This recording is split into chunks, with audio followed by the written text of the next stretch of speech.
हम जब भी टेक इंडस्ट्री की बात करते हैं तो हमारे दिमाग में सबसे पहले सेमीकंडक्टर्स आते हैं। हमने रिसेंटली इंडिया के सेमीकंडक्टर इंडस्ट्री पे एक डिटेल वीडियो भी बनाया है। लेकिन सेमीकंडक्टर के जैसे ही एक और इलेक्ट्रॉनिक्स इक्विपमेंट है जिसके बारे में बहुत कम डिस्कशन होता है, प्रिंटेड सर्किट बोर्ड्स या पीसीबीज। स्मार्टफोन से लेके वॉशिंग मशीन्स और गेमिंग कंसोल से लेके डिफेंस सिस्टम्स, हर इलेक्ट्रॉनिक डिवाइस को ऑपरेट करने के लिए पीसीबीज की जरूरत होती है। सेमीकंडक्टर्स की तरह ही एआई, क्लीन एनर्जी और ईवी सेक्टर्स में भी बहुत डेवलपमेंट्स हो रहे हैं और इन चारों सेक्टर्स को पीसीबीज की जरूरत होती है। पीसीबीज के सप्लाई चेन के थ्रू जियोपॉलिटिकल चेंजेस भी आ रहे हैं। आज की वीडियो में हम पीसीबी इंडस्ट्री को एक्सप्लोर करेंगे। सबसे पहले हम ये समझेंगे कि पीसीबीज करते क्या हैं। उसके बाद हम ये देखेंगे कि पीसीबीज बनते कैसे हैं। फिर हम पीसीबीज के सप्लाई चेन में एक बड़ा शिफ्ट भी डिस्कस करेंगे। एंड में हम पीसीबीज के मैन्युफैक्चर में एशिया और इंडिया का रोल भी एक्सप्लोर करेंगे। चलिए शुरू करते हैं। सबसे पहले ये समझते हैं कि पीसीबीज करते क्या हैं।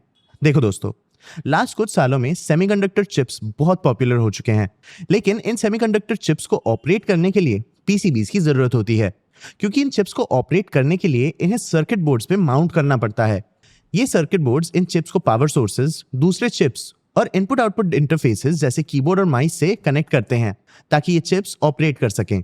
पीसीबीज इलेक्ट्रॉनिक्स का लॉजिक कैरी करते हैं और इलेक्ट्रॉनिक्स के कंपोनेंट और चिप्स में पावर डिस्ट्रीब्यूट भी करते हैं। तो बेसिकली एक पीसीबी किसी भी इलेक्ट्रॉनिक ऑब्जेक्ट का इंफ्रास्ट्रक्चर नेटवर्क होता है जो उस ऑब्जेक्ट के पार्ट्स को रोड्स, पावर लाइंस और कनेक्शंस के थ्रू काम करने में मदद करता है।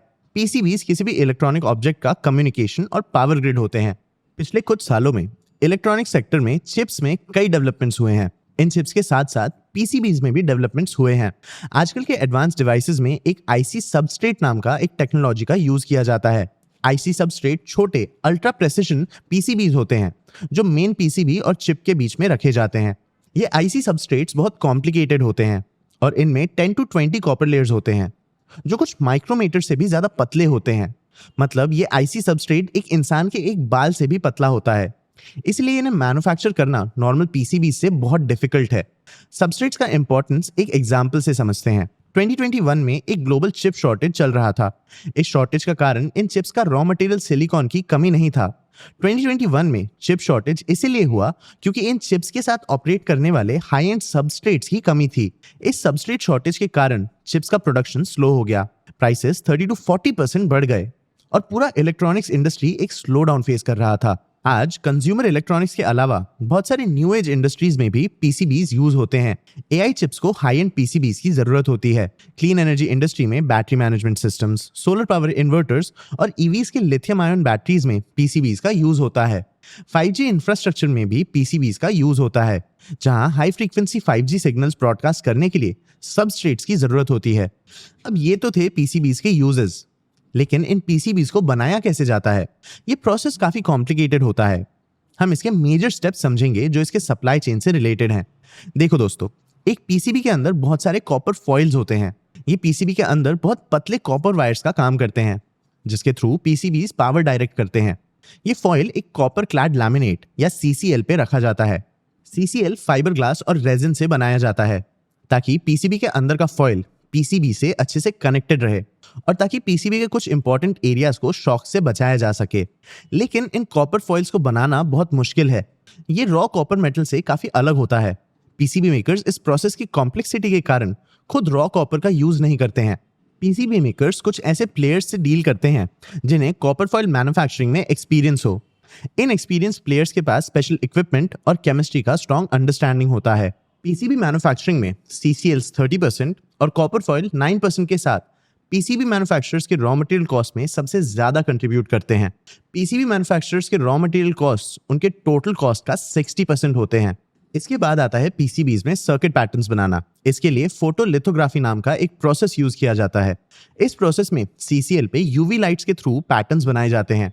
पीसीबी के कुछ पार्ट्स में ज्यादा लाइट की जरूरत होती है और कुछ में कम। एक प्रोटेक्टिव लेयर के थ्रू ये लाइट कंट्रोल किया जाता है। इसके बाद सीसीएल से एचिंग नाम के एक प्रोसेस के थ्रू एक्स्ट्रा कॉपर हटाया जाता है और सिर्फ कॉपर के रोड्स बचते हैं जिनके थ्रू पावर और डेटा ट्रांसफर होता है। फोटोलिथोग्राफी का यूज चिप मैन्युफैक्चर में भी होता है। ये एक बहुत डिफिकल्ट प्रोसेस होता है। अगर एक भी गलती होती है तो पूरा चिप या पीसीबी यूजलेस हो जाएगा। ये था पीसीबी का बस एक लेयर प्रोड्यूस करने का प्रोसीजर। स्मार्टफोन जैसे कॉम्प्लेक्स इलेक्ट्रॉनिक्स में मल्टीपल पीसीबी यूज होते हैं, जिनमें मल्टीपल लेयर्स की जरूरत होती है। इन डिवाइसेस के लिए प्री प्रेग शीट्स का यूज किया जाता है। ये पतले फाइबर ग्लास की शीट्स होते हैं जिन्हें हाफ क्योर्ड रेजिन से इन्फ्यूज किया जाता है। इससे एक्सट्रीम हीट और प्रेशर में मल्टीपल कॉपर लेयर्स बॉन्ड हो जाते हैं। इन लेयर्स का अलाइनमेंट भी बहुत जरूरी होता है। अगर इनके अलाइनमेंट में थोड़ी सी भी गलती हो तो पूरा सर्किट बोर्ड फेल हो सकता है। इन लेयर्स को एक साथ प्लेस करने के बाद इन्हें ड्रिल किया जाता है। पीसीबी के मल्टीपल लेयर्स में होल्स किए जाते हैं और इन्हें कॉपर से प्लेट किया जाता है ताकि ये लेयर्स कनेक्ट हो सके। इन सारे स्टेप्स के कारण पीसीबी मैन्युफैक्चर एक बहुत कैपिटल और मशीन इंटेंसिव प्रोसेस होता है। अब ये तो थे पीसीबी के टेक्निकल एस्पेक्ट्स। चलिए अब पीसीबीज को बिजनेस एंगल से अप्रोच करते हैं और इनका सप्लाई चेन समझते हैं। Historically PCB production mostly east Asian countries जैसे जापान, ताइवान, साउथ कोरिया और चाइना में लोकेटेड था। ये कंट्रीज ग्लोबल वॉल्यूम्स का 50% कंट्रोल करते थे। इन कंट्रीज का मैन्युफैक्चरिंग स्ट्रेंथ बढ़ने का रीजन था वेस्टर्न कंट्रीज का इन रीजन्स में शिफ्ट होना। ये कंपनीज लोअर मैन्युफैक्चरिंग कॉस्ट के कारण इन रीजन्स में अपने ऑपरेशंस शिफ्ट करना चाहती थी। लेकिन इस ईस्ट एशियन कॉन्सेंट्रेशन में एक इंटरेस्टिंग ट्रेंड दिखता है। चाइना हाई वॉल्यूम में पीसीबी मैन्युफैक्चर करती है, लेकिन इसके पास बहुत ज्यादा वैल्यू नहीं है। एआई और 5G जैसे नए टेक्नोलॉजी के लिए यूज होने वाले high and substrates Taiwan, Japan और साउथ कोरिया जैसे कंट्रीज में मैन्युफैक्चर किए जाते हैं। ताइवान का यूनिमाइक्रोन और किन्सुस, जापान का इबिडेन और शिंको और साउथ कोरिया का सैमसंग इलेक्ट्रोमैकेनिक्स जैसे कंपनीज के पास एडवांस मटेरियल्स और अल्ट्राफाइन प्रोसेसिंग में कई सालों का एक्सपीरियंस है। लेकिन अब इस सप्लाई चेन में मेजर चेंजेस आ रहे हैं। इन चेंजेस के पीछे दो रीजंस हैं, जियोपॉलिटिक्स और इकोनॉमिक्स। चलिए इन दोनों रीजंस को समझते हैं। सबसे पहले जियोपॉलिटिकल रीजंस।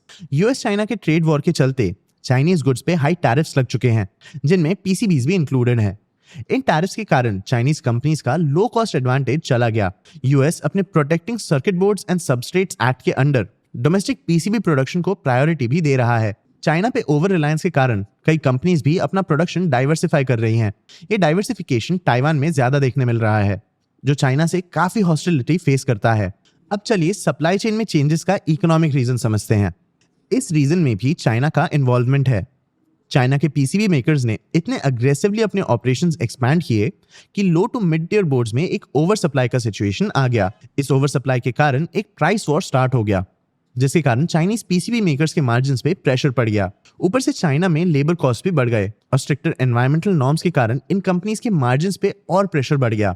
इन दोनों प्रॉब्लम्स के कारण कंपनीज अब ऐसे सप्लायर्स ढूंढ रहे हैं जहां लेबर कॉस्ट कंपैरेटिवली कम हो और जहां इंफ्रास्ट्रक्चर सॉलिड हो और जहां यूएस टैरिफ्स का इंपैक्ट भी कम हो। इस शिफ्ट के कारण अब 3 साउथ ईस्ट एशियन कंट्रीज को फायदा हो रहा है, थाईलैंड, वियतनाम और मलेशिया। थाईलैंड के पास स्टेबिलिटी का बेनिफिट है। कंट्री का reliable 24/7 power and water supply जो पीसीबी प्लेटिंग प्रोसेस के लिए जरूरी होता है, और इलेक्ट्रॉनिक्स असेंबली में एक्सपीरियंस वाला स्किल्ड लेबर भी कंट्री को एक रिलायबल सप्लायर बनाता है। थाईलैंड की गवर्नमेंट ने ईवी इंसेंटिव्स और फ्री ट्रेड जोन्स के साथ कंट्री में ऑपरेशंस को और ल्यूक्रेटिव बना दिया है। और तो और थाईलैंड पे यूएस टैरिफ्स का इंपैक्ट चाइना से कम पड़ता है। वियतनाम की बात करें तो कंट्री के पास इलेक्ट्रॉनिक्स एक्सपोर्ट का बेनिफिट है। वियतनाम में फॉक्सकॉन जैसे कंपनीज के मेजर फैसिलिटीज हैं, जिसके कारण पीसीबीज के लिए स्ट्रॉन्ग डोमेस्टिक डिमांड रहता है। फॉक्सकॉन और दूसरे एप्पल पार्टनर्स को पीसीबी सप्लाई करने के लिए ताइवानीज कंपनीज ऑलरेडी वियतनाम में अपने ब्रांचेस खोल रहे हैं। वियतनाम के कंपिटिटिव लेबर कॉस्ट और एक्सटेंसिव ट्रेड एग्रीमेंट्स भी कंट्री के लिए फायदेमंद हैं। मलेशिया के पास सेमीकंडक्टर असेंबली और टेस्टिंग का हिस्ट्री है। ग्लोबल चिप पैकेजिंग का लगभग 13% मलेशिया में होता है, जहां कई मल्टीनेशनल चिप कंपनीज भी प्रेजेंट हैं। इसीलिए पीसीबी मैन्युफैक्चरर्स ने भी यहां ऑपरेशंस एस्टैब्लिश किए हैं। इन तीनों कंट्रीज ने ग्लोबल ट्रेड में भी कंट्रीब्यूट किया है। 2023 में साउथ ईस्ट एशिया का पीसीबी एक्सपोर्ट ग्रोथ काफी हाई था। 2024 में ताइवान का इन तीनों कंट्रीज में इन्वेस्टमेंट 146% बढ़ा और $2.2 बिलियन तक पहुंचा। चाइना अभी भी पीसीबी मैन्युफैक्चरिंग का लीडर तो है, लेकिन फ्यूचर में एक लीडरशिप चेंज हो सकता है। और इस चेंज में इंडिया का क्या पोजीशन है? इंडिया इलेक्ट्रॉनिक्स का एक बहुत बड़ा कंज्यूमर है, लेकिन हमारा पीसीबी मैन्युफैक्चर में बहुत कम कंट्रीब्यूशन है। इंडिया में यूज होने वाले ज्यादातर पीसीबीज चाइना से आते हैं। ग्लोबल पीसीबी प्रोडक्शन में इंडिया का कंट्रीब्यूशन बस 0.5% है।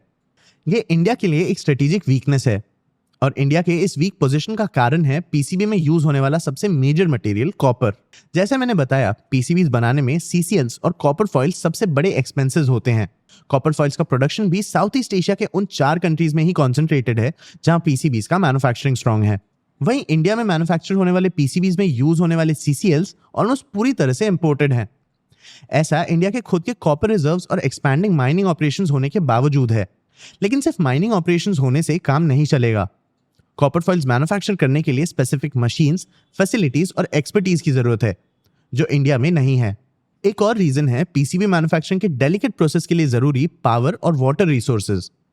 साउथ ईस्ट एशियन कंपनीज की तरह इंडियन कंपनीज के पास कंसिस्टेंट पावर और वाटर सप्लाई नहीं होता, खास करके छोटे प्लेयर्स के पास।